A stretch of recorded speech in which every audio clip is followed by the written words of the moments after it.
and I'm affected by what they say. You know, this character should die, and I go, well, maybe they're right. You know, so I try to be in tune to what the audience wants and to what my editor wants. At the same time, try to put my own creativity in there, my own tell my own stories. You know, the funny thing is, we always feel one of the things I'm happy about at Marvel Comics is we do read the fan mail every letter. Oh, yeah. And sometimes it can be funny, like with Spider-Man for years, 50% of the fan mail used to say, you've got to kill Aunt May. We hate Aunt May. We're tired of Aunt May. And we print those letters, and then the other 50% of the fan mail would say, if you kill Aunt May, we're never going to buy another copy again. So you have to use your own judgment, too. But it's great to see what the readers want, and man, they sure let us know, don't they? Definitely, definitely. It's great getting the mail. Let me ask you another thing, Jim. You were talking earlier, and actually, I've known you, but we haven't really had that much of a chance to talk before, so I found this fascinating. You were showing me something that impressed me so much. You also know a lot about meme, don't you? Meme? Or mime. I always say, you know, before I said the word, I say, I've got to say it right. I'm not going to say mime. That's probably wrong. It is mime. Right. It's from pantomime. That's how I'm going to Right, it's one of those French things. Yeah. But somebody told me in France they say meme. Right. So if this tape goes to France, I'm correct. Harry, I mean, I don't know why they get into that whole different pronunciation. But show us a little bit about that, because you did a little before, and it was really great. Well, I like to use it. I took a class in college, a sort of extracurricular sort of thing, and when you should have been doing your psychology. Right. And what they do in mime is they have a thing called tick and tack. I think it's been a while, but it's the ability to create an illusion of weight or resistance when there's nothing there. And I actually think you can use a lot of those techniques, or at least the thinking behind it all, when you're drawing the comic books, because to create a successful book, and we'll go over there and I'll show you some stuff. I can't wait. Okay, you gotta take things to the extreme. You gotta if a guy's big and frightening, he should be huge. If a car is like skidding around a corner, the wheels should be coming up and smoke should be flying and papers should be flying. And the thing is, these are all little. You have to put clues and ciphers in to create the illusion of speed, of momentum, or whatever. And mime is sort of the same thing. You want if something is heavy, you want to see it on the face, and you want to see it in their arms and the way they hold their back and stuff. So if there's like a wall in front of you, you have this moment of total relaxation, and then as you press up against the wall, you create tension in your arm. So it's been a while. So and so if you have like a rope or something, this is another example. So if you're picking up a rope, you would grab it like this, right? And then pull like that, and you can see where the shoulders go, and every part of your body is moving. So if someone's pulling on this rope, you would feel it in the head, and all these things will move as the things as changes happen. And the thing is, there's no one pulling on this rope or whatever.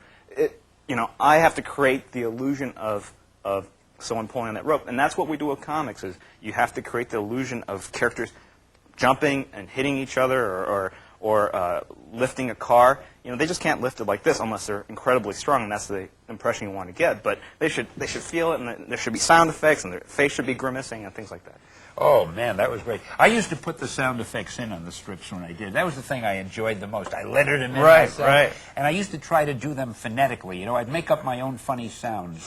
And once I did a little caption that I was most proud of. I did a sound effect, something like Garumph, and I had 3 O's, G-U-R-O-O-M-P-H. Right. And I put a little asterisk, and on the bottom of the panel I wrote, obviously the 3rd O is silent. We got more mail on that. But what you just did is great, because basically it seems to me that every artist is really a director. You're directing your own script, and you've got to be that way.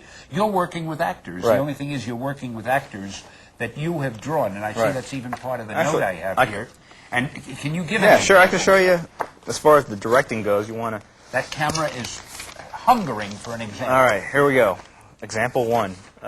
This is a Xerox of a layout I did, and essentially it just tells the story, and it's very simple. It blocks out the figures and it identifies the characters.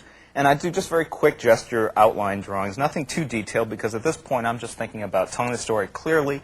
And also... and where it'll appear on the page. Right. And so, yeah, you are a director. You say to this guy, Sabretooth, you don't look frightened enough. Why don't you grimace a little more, and we'll put some sweat, beating up on your face or something like that. And then we'll maybe put some action lines. There are ways to sort of accentuate the drama or the tension. So the final image looks sort of like this. That's a heck of a difference. Yeah, well, I put a little more work into this. Yeah. You know, so but the thing And is, there he is There with he is. much more of a grimace than he had right over there, right? Right, But right. you knew by doing that. that's my this is the way shorthand. you wanted Right. it That's to sort of look. my shorthand grimace. So when Yeah. I go back days later and actually draw it, I go, oh, that you should be grimacing. And then, you know, I put all the special effects really short with shorthand here. And then later I'll go in and put a lot more lines and broken glass flying and all that stuff. That's sort of like special effects. But as far as the directing, this is where it all happens as far as a comic book goes. Because you're telling stories. That's what it all comes down When to. you say shorthand, that's a pretty good example because basically, I guess, the original rough layouts you make, that is shorthand. Right. And it's just little notes so you know what happens, and then you go back and you put it in. Right. You put it in English or Right, in drawings right. in this case. In many ways, the final drawing is actually not tedious, but it's just icing on the cake. Yeah. But the hard part comes in doing this stuff. Well, I don't know. You're keeping me in suspense, and we're probably keeping our viewers in suspense. But I would say in about 3 minutes, we're going to minutes, get huh? over to that drawing board. All right. And you're really going to show how you do it. Let me ask you one question, though. How do you go, in your own mind, how do you go from the basic idea to the completed artwork? What goes on in your head as you do it? In 2 words. Right. Well, I visualize it, then I draw it. Take 3 Okay. minutes. All right. Well, when I read a story, or if I'm coming up with a story idea, I try to think of. I mean, since it's pictures, I try to think of images. What would be a good image?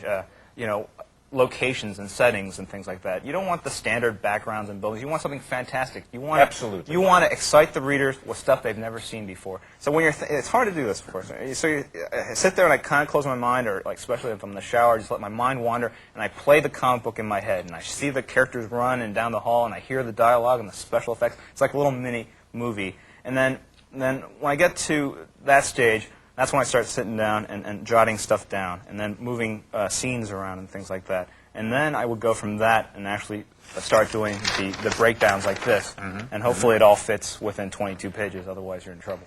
Now, there are many artists in the business who can draw a strip. Right. But the kind of guy who can sell 8 million copies, he can draw it in such a way that every panel is exciting, and that whatever you're showing the ultimate of that. So it really gets to you. And instead of me talking, we're now going to Okay. show All right. you drawing it. Hey, why don't we go over there and do some artwork? All right, sure. I mean, I would like to do it, but since you're the guest, I'll let you do it this All time. right. All right? If you insist. Why not? Listen, Jim, before we get started with the real heavy stuff, okay? Right. I think people might like to know, before you start drawing a strip, what is it you do? Do you do any mental gymnastics, any warming up? How do you approach it? I do. You know, I'll do things like the equivalent of jumping jacks or something. Just loose little doodles. Not finished drawings by any stretch. Like, for instance. Like, for instance, you're right. I should get to this. I'll just go in and I'll just go. Okay, I'll just draw a couple hands. You know, maybe they'll only have 2 fingers. It'll save me a little time here.